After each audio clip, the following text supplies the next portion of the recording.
నమస్కారం గురువుగారు. ఆశీర్వచనం నాయన. గురువుగారు, శ్రీకృష్ణుడికి 1000 మంది భార్యలు అని అంటూ ఉంటారు. అలాగే అస్కలిక బ్రహ్మచారి అని కూడా అంటూ ఉంటారు.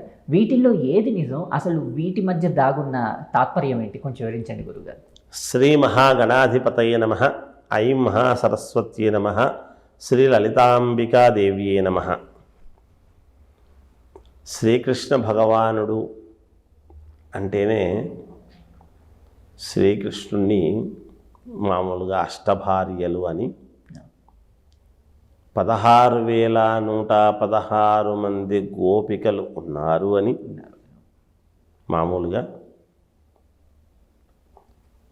మళ్ళీ బ్రహ్మచారిగాను రాధాదేవి అనేటువంటిది కూడా, రాధాకృష్ణులు అనేటువంటి పేరు కూడా శ్రీకృష్ణుడికి ఉన్నది.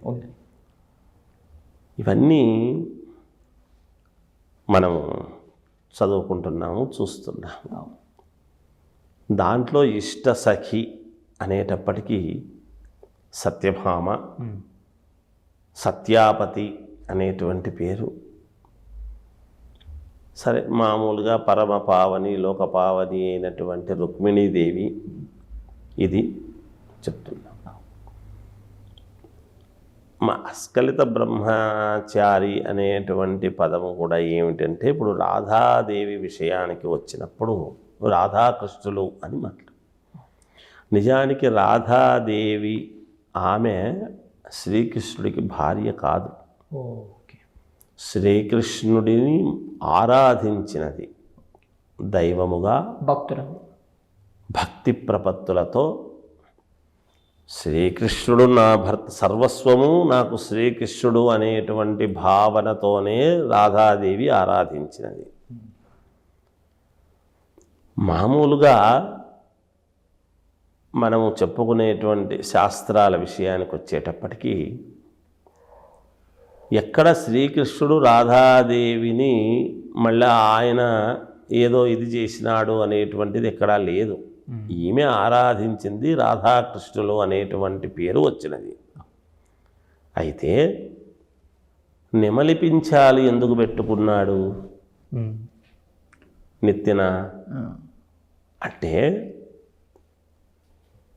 మామూలుగా ప్రతి ప్రాణి ఇంకొక ప్రాణితో కలిస్తే పుట్టుక, జననం అనేటువంటిది వస్తూ ఉన్నది సహజంగా.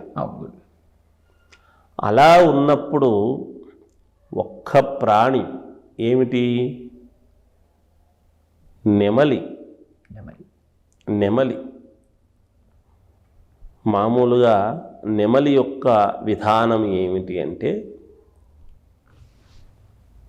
మేఘాలు వర్షము వచ్చేటువంటి సమయములో మామూలుగా ఉరుములు, మెరుపులు అనేటువంటివి రావడం సహజం.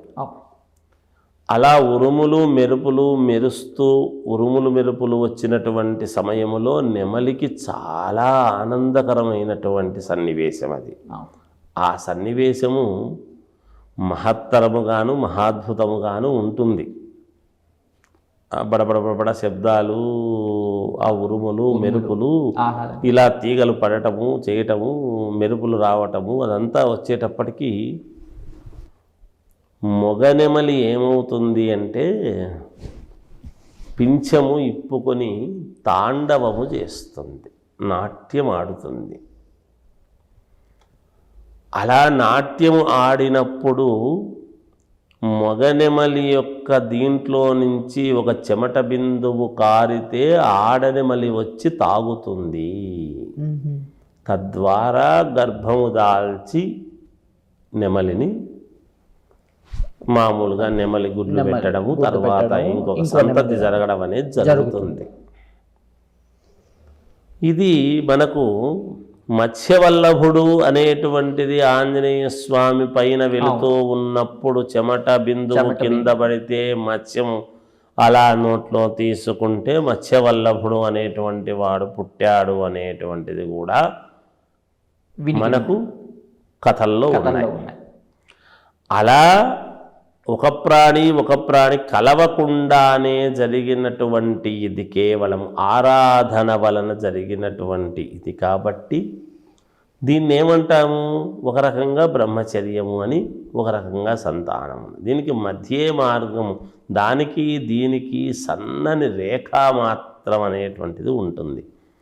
అందువలన సందర్భాన్ని బట్టి అలా బ్రహ్మచారి అని, ఆయన ప్రేమ అనురాగము అందరి యందు వాత్సల్యము చూపించాడు కాబట్టి ఇలా అని మనం చెప్పుకుంటున్నాం సహజంగా.